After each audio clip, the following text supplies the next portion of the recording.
Você tem certeza que o Senhor é mesmo o seu pastor?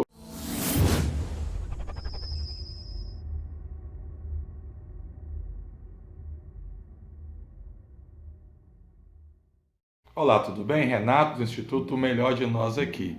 No vídeo de hoje eu gostaria de conversar com você um pouquinho acerca do Salmo 23. O Senhor é o meu pastor e nada me faltará. Você realmente entendeu esse versículo? Você realmente entendeu essa passagem? Tem uma história mais antiga que as pessoas contam, provavelmente você já ouviu, ou se você é mais novo, você não ouviu, né? Essa história fala de uma ilha de cegos, uma aldeia, uma cidade de cegos aí, onde as pessoas ali antes enxergavam, mas agora, por algum motivo, elas não estavam mais enxergando. Então, assim, elas conheciam tudo que tinha ao seu redor, tudo à sua volta, elas entendiam, elas conheciam, elas imaginavam como era. Não tinha novidade para aquelas pessoas, porque elas ficaram cegas tempos depois. Só que chegou naquela cidade um circo, e esse circo trazia algumas atrações com eles, e uma das atrações que esse circo trazia era um elefante, e todo mundo ficou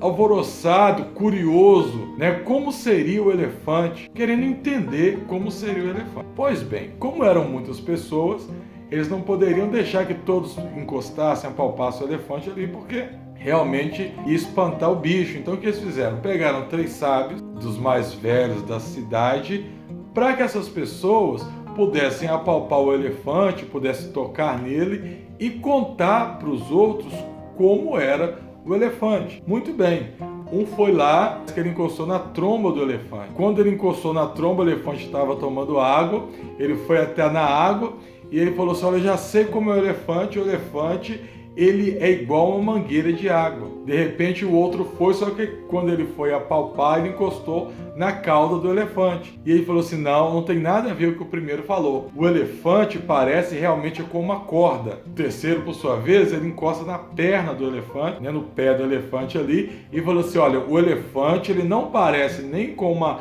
mangueira de água e nem com uma corda. O elefante ele parece com um tronco de árvore. Na verdade, para você que conhece um elefante, você sabe que o elefante ele não parece um tronco de árvore, ele não parece uma mangueira de água e ele não parece uma corda. Mas então por que essas pessoas entenderam dessa forma? Eles entenderam dessa forma porque cada um teve contato com uma parte do elefante. Se eles tivessem tentado compreender ele num todo, isso não teria acontecido. E nessa história, a ilha se divide, a cidade se divide ali na opinião. Assim como é o meio evangélico hoje. O meio evangélico hoje tem uma dificuldade muito grande de interpretação bíblica. Cada um analisa a Bíblia da sua forma, ou analisa a Bíblia um pedacinho que vai ser melhor para ele, um pedacinho que vai ser favorável para ele, ou simplesmente abre a Bíblia ali, vê um texto e decifra ou tenta interpretar aquele texto daquela forma. Eles não entendem o que é, no geral, interpretação bíblica. A gente até entende porque hoje em dia nem todo mundo tem acesso a um curso, a fazer uma faculdade teológica. Tudo bem, mas aquilo que tem chegado para as pessoas, que tem se disseminado, tem atrapalhado as pessoas até essa interpretação. E no Salmo 23 aqui você vai ver exatamente isso. Porque se eu for entender o primeiro versículo do Salmo 23 da forma literal, olha só: o Senhor meu pastor, nada me faltará. Isso pode abrir um leque de opções para mim e pode me levar a questionar muitas coisas. Por exemplo, se você tem um amado ou uma amada e de repente aquela pessoa fica doente e você ora a Deus, você pede a Deus para que Deus te abençoe e abençoe a vida daquela pessoa, para que aquela pessoa cure, para que ela não morra, porque ela não pode faltar na sua vida. Só que mesmo você orando, mesmo você sendo fiel a Deus, às vezes você ora, você pede e aquela pessoa morre, aquela pessoa vai embora. E aí? A Bíblia não está dizendo que o Senhor é meu pastor e nada me faltará? Olha que interessante. Então assim, não é muito bem por esse lado. O que eu tenho que entender que a Bíblia, a interpretação bíblica, eu tenho que ler a Bíblia por um todo. Se eu leio só um versículo, eu estou fazendo como os cegos fizeram com esse elefante. Eu estou interpretando só aquele pedaço da forma que me apraz. Ou seja, quando eu for comparar aquele versículo com um outro versículo, eu vou ter uma dificuldade para poder explicar. E isso vai me deixar em contradição. Isso, às vezes, para você evangelizar, vai também te deixar em contradição para evangelizar. Você vai ficar desacreditado, porque a tua pessoa mas fulano está me evangelizando e ele não sabe nem o que está dizendo direito. Então, tem esse perigo na interpretação. Inclusive, eu vou deixar embaixo aqui para você o link, você procura, tem vários links aí. Você procura assim, olha, curso gratuito de interpretação bíblica.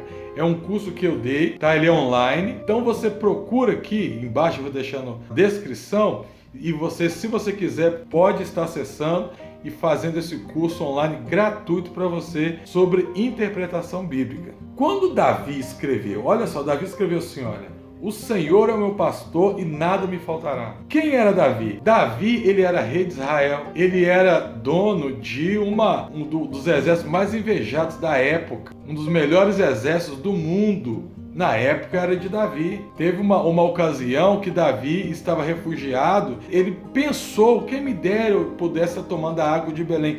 Os seus soldados invadiram a cidade, estava sitiado, só para pegar água e levar para o rei Davi. Então Davi, ele era uma pessoa muito respeitada, ele tinha um exército muito grande, ele tinha um exército que punha medo nas pessoas, mas mesmo assim, Davi, ele não entendia que ele podia tudo. Quando ele olhava para a sua vida, ele entendia que ele era um rei que governava, mas ele era como uma ovelha que precisava de um pastor para cuidar dela. Ele não era autoridade máxima, autoridade absoluta. Não, por cima dele estava Deus, que era muito maior e era aquele que guiava ele. Então, quando ele vai escrever que o Senhor é meu pastor e nada me faltará, esse nada no original hebraico, ele tem um contexto diferente da língua portuguesa. Só que às vezes nem tudo consegue vir traduzido 100% para nós. Por quê? Porque em português nós temos muito mais palavras do que temos em hebraico. Então, entra duas questões. Primeiro, em alguma das questões, o tradutor ele tem várias palavras para escolher qual que vai se encaixar melhor, e ali ele vai escolher uma palavra que não vai encaixar tão bem, mas no entendimento dele foi a palavra que ele entendeu que encaixaria melhor. Ou às vezes tem algumas expressões, por exemplo, tem no hebraico, que simplesmente não tem como você traduzir para português. Então essas palavras você procura alguma coisa mais próxima aqui, certo? Então essa questão, por exemplo, do Salmo 23, é que fala nada me faltará, a ideia dele, a semântica dessa palavra, não é que nada me faltará, mas é de nada eu terei falta. A ideia é essa, a forma de ler é isso mesmo. O Senhor é meu pastor, nada me faltará. Mas qual que é a interpretação? Qual que é a ideia daqui? O Senhor é meu pastor e de nada terei falta. De nada terei falta. Por quê? Porque é diferente eu não ter falta de nada e eu ter tudo aquilo que eu quero. Porque quando eu falo de nada terei falta, eu estou falando de quê? Eu estou falando que eu sirvo um Deus que é o meu pastor, que cuida de mim. Esse Deus que cuida de mim, que não me deixa faltar nada, ele sabe o que eu preciso e quando eu preciso e a hora de me dar também. Ele não vai deixar me faltar. Agora, é diferente do que eu acho que preciso. Porque se eu for incluir o que eu acho que eu preciso, eu vou querer ter, por exemplo, bens materiais, às vezes que eu não consigo manter. Tem pessoas que acham que precisa, exemplo, de uma casa de 300 mil reais. Só que ela não tem a mínima noção de como administrar e como manter essa casa pelo salário que ela recebe. Então, assim, se fosse olhar por esse lado, o Senhor meu pastor nada me faltará, Deus teria que dar essa casa para essa pessoa. E essa pessoa ela ia entrar em uma dívida, em uma situação financeira difícil, ia falar que o problema é de Deus. Ou, por outro lado, aquela pessoa que entende que nada vai faltar para ele é quando uma pessoa morrer. Ao Senhor meu pastor não me faltará. Então não me faltará a justiça de Deus sobre fulano. Porque fulano fez algo ruim comigo, eu quero que ele morra. Não, Deus não é seu juiz, não é seu matador de aluguel. Tá? Deus não age dessa forma. Inclusive, eu já comentei isso em outros vídeos aí. Então esse é o recado que eu gostaria de deixar para você nesse vídeo. A diferença de você saber se realmente Deus é o seu pastor, se você está na obra de Deus e você entende que na obra ele não te deixa faltar nada, você pode estar aí ganhando menos que um salário mínimo, mas você está com a sua mesa cheia, farta, não está faltando pão. Se está faltando é porque alguma provação, mas você tem fé que Deus vai prover daqui a pouquinho. Então isso é o Senhor meu pastor e de nada terei falta. Aí sim, Deus ele é o seu pastor. Agora, se você entende que quando você fala Deus é o seu pastor porque nada vai te faltar e ele é obrigado a te dar todas as coisas, aí você tem que rever seu conceito. Se você gostou, peço que você possa estar deixando o seu joinha aí, inscrevendo no canal para poder estar ajudando o canal, também deixando seus comentários e compartilhando com seus amigos para outras pessoas poderem ter acesso a esse vídeo também. E fique com Deus.